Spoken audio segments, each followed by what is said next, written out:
ప్రభుత్వం వస్తుందని ఉద్యోగులందరూ కలిసి గెలిపించుకున్న ప్రభుత్వ తీరు అలాగే ఉంది. కూటమి ప్రభుత్వం ఉద్యోగుల హామీలు ఎన్నికల హామీల్లో భాగంగా మేనిఫెస్టోలో భాగంగా ఉద్యోగుల హామీలన్నీ కూడా నెరవేరుస్తాను. గత ప్రభుత్వం ఏదైతే పీఆర్సీలో అమలు చేయలేని అన్ని అంశాలు కూడా మేము వచ్చి తీరుస్తాం అన్నీ క్లియర్ చేస్తామని కూడా చెప్పడం జరిగింది.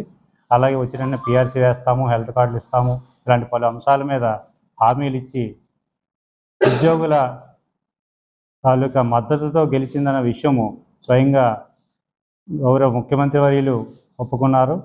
అలాగే డిప్యూటీ సీఎం గారు పవన్ కళ్యాణ్ గారు కూడా ఒప్పుకున్నారు. అలా ఒప్పుకున్న ప్రభుత్వం ఈరోజు ఉద్యోగుల తాలూకా సమస్యలపై ఎటువంటి చర్చ కూడా నేటి వరకు కూడా చేయలేదు. ఆర్థికపరమైన అంశాలపై ఎటువంటి చర్చ లేదు. ఆర్థికేతర సమస్యలు అయితే కొన్ని తీర్చారు. దాని పరంగా ప్రభుత్వానికి మీకు కృతజ్ఞతలు కూడా తెలియజేస్తున్నాము. అయితే ఇక్కడ కావాల్సింది ఆర్థికపరమైన సమస్యలు అయితే ఎక్కువగా ఉద్యోగస్తులకు ఉన్నాయి. ప్రధానంగా ధరలు పెరిగిపోతున్నాయి.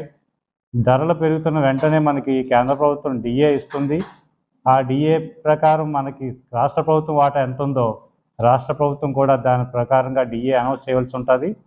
కానీ నేటి వరకు కూడా 4 బకాయిలు పెట్టుకొని ఇంతవరకు డిఏ అనౌన్స్ చేయలేదు. అలాగే పిఆర్సీ ఏదైతే మనం వేయాలో గత 12th పిఆర్సీలో చెల్లించవలసిన బకాయిలు చాలా ఉన్నాయి. వాటికి కూడా ఇంతవరకు కూడా ఎటువంటి చర్చలు జరగలేదు.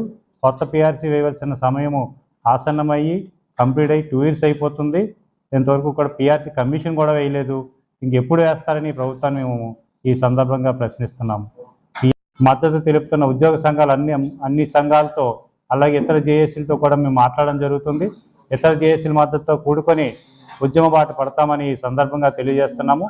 ప్రధానంగా ఈ కార్యాచరణ కమిటీలో భాగంగా ఉద్యమ బాట పడడానికి ప్రధానంగా మాకు కావాల్సిన అంశాలపై మేము కోరేది ఏంటంటే పిఆర్సీ కమిషన్ అన్నది వెంటనే నియమించాలి. ఇప్పటికే చాలా లేట్ అయింది. కమిషన్ నియమించి వెంటనే అయ్యాన్ని కూడా ప్రకటించాలని ఈ సందర్భంగా కోరుతున్నాను. అలాగే డిఏ బకాయిలు 4 బకాయిలు ఉన్నాయి.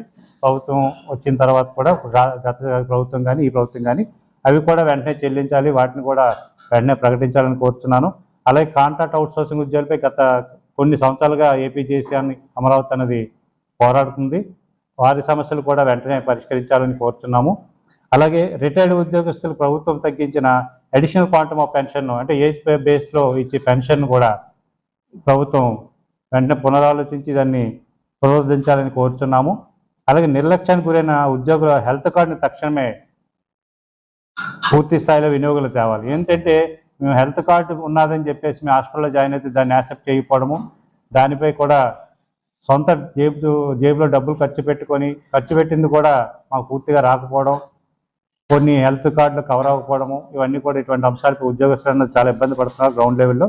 ఆ విషయం మేము ప్రభుత్వానికి గత కొన్ని సమావేశాల్లో మా అధ్యక్షులు తీసుకెళ్ళినప్పటికీ దానిపై కూడా ఎటువంటి చర్య అంతవరకు తీసుకోలేదు. వెంటనే హెల్త్ కార్డుని పూర్తి వినియోగం తీసుకొని రావాలి. అలాగే కేంద్ర ప్రభుత్వ ఉద్యోగస్తులకి ఎలా అయితే మహిళా ఉద్యోగస్తులకి ఎలా అయితే 2 years చైల్డ్ కేర్ లీవ్ అన్నది ఉన్నదో అదేవిధంగా రాష్ట్ర ప్రభుత్వాన్ని కూడా మహిళలు అన్నది ఎక్కడైనా ఒకటే కష్టం, ఒకటే ఉద్యమం, ఒకటే శ్రమ తగ్గ ఏదైతే వస్తుందో వాళ్ళకి ఆ శ్రమ తగ్గ అంటే కేంద్ర ప్రభుత్వం ఒకలాగా రాష్ట్ర ప్రభుత్వం ఒకలా ఉండకూడదు, అందరూ ఒకేలా ఉండాలనే ఉద్దేశంతో కేంద్ర ప్రభుత్వం ఏదైతే 2 years చైల్డ్ కేర్ లీవ్ అమలు చేస్తుందో అది కూడా రాష్ట్ర ప్రభుత్వం అమలు చేయాలని ఇది కూడా మా ఎజెండాలో కార్యాచరణలో మేము రూపొందించడం జరిగింది.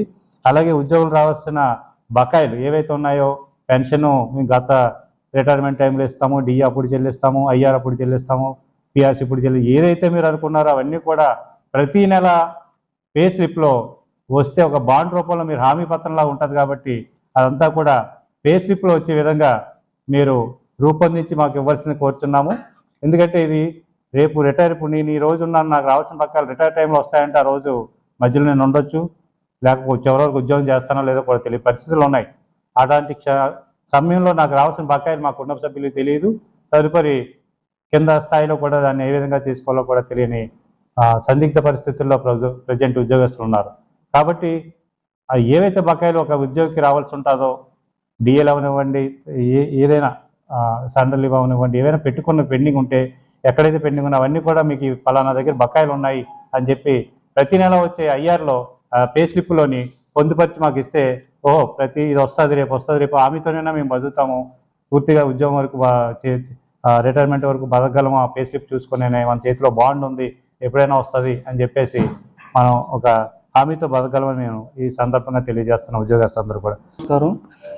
నేను AP VROs associate president B Srinivasarao. అయితే ఈ సందర్భంగా పెద్దలు బొప్పరాజు వెంకటేశ్వర గారి ఆదేశాల మేరకు ఈ ప్రెస్ మీట్ని కండక్ట్ చేయడం జరుగుతుంది.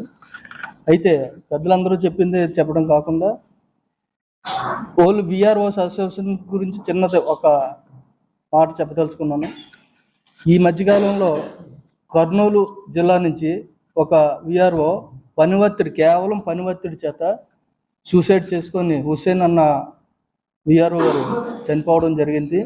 దాని మీద అక్కడ మా యూనియన్ స్పందించింది. కలెక్టర్ గారు హామీ ఇవ్వడంతో అవన్నీ కూడా ఉద్యమానికి వెళ్ళవలసింది కలెక్టర్ గారు ఇచ్చిన హామీతో ఆగింది. అయితే ఇక్కడ చెప్పవలసింది ఏంటంటే ప్రతిరోజు కూడా ప్రతి గంటకి టార్గెట్లు ఫిక్స్ చేస్తున్నారు. ఒక బాస్ ఉంటే కలెక్టర్ గారు మాకు బాస్, లేకపోతే తహసీల్దారు. అటువంటిది పంచాయతీ సెక్రటరీ మాకు బాస్ అయిపోయాడు, ఎంపీడీఓ బాస్ అయిపోయాడు, మున్సిపల్ కమిషనర్ బాస్ అయిపోయారు. అలాగే మాకు ఉన్న మా అధికారులు, మా ఫ్యామిలీ అధికారులు ఎలాగా ఉంటారు కాబట్టి అందరూ కూడా ఒకే రోజు ఒకే టైంకి టైం బాండ్ లేకుండా పని చెప్తున్నారు. దానివల్ల క్వాలిటీ వర్క్ కూడా కంప్లీట్ అవ్వట్లేదు. ఆ పని ఒత్తిడిలో ఏం చేయాలి అన్నది కూడా గ్రామంలో మేము కుర్చీలో కూర్చోడానికి కూడా అవకాశం లేని పరిస్థితులు ఉన్నాయి. అయితే చెప్పొచ్చేది ఏంటంటే పని ఒత్తిడి తగ్గించండి, పని మేము చేస్తామంటున్నాం. ఇప్పుడు ఎంతో ప్రతిష్టాత్మకంగా స్టేట్ గవర్నమెంట్ తీసుకున్న రీసర్వే కేవలం ఒక్క రెవెన్యూ నుంచి జరుగుతుందంటే కేవలం గ్రామ రెవెన్యూ అధికారి వాళ్ళు మాత్రమే క్వాలిటీ వర్క్ అది జరుగుతూ ఉంది. అది తీరమోసి ఫండింగ్ అంతా రాబోయేసరికి సర్వేర్లకి ఇస్తున్నారు. మొన్న 10,000 ఇచ్చారు. అక్కడ స్టేషనరీ అవనివ్వండి, వచ్చిన అధికారికి భోజనం అవనండి, లేకపోతే వచ్చిన ఎవరినైనా పిలవడానికి అవనివ్వండి, ఏ జెరాక్స్లు అంటే ఒక అధికారి దగ్గర, ఒక రైతు దగ్గర నుండి మేము జెరాక్స్లు తీసుకోవాలంటే దాదాపుగా 15 పేపర్లు తీసుకోవాల్సి వస్తుంది. 15 పేపర్లకి అయ్యి జెరాక్స్ల ఖర్చు విఆర్ఓ భరిస్తున్నాడు తప్ప సర్వేర్లు ఎక్కడ భరించట్లేదు. ఫండింగ్ వచ్చేటప్పుడు వాళ్ళకి వెళ్తుంది, కష్టం అంతా విఆర్ఓ పడుతున్నాడు. ఇది కూడా మా బాధని మీ ద్వారా ప్రభుత్వానికి తెలియజేయాలని కోరుకుంటున్నాం. అలా చెప్పేది ఏంటంటే మాకు రావాల్సిన ప్లేషిప్లో ఎంత ఉందో కూడా మాకు తెలియట్లేదు, ఎప్పుడు ఇస్తారో కూడా తెలియట్లేదు. అసలు ఇస్తారా ఇవ్వరా అన్నది కూడా క్వశ్చన్ మార్క్గానే ఉంటుంది.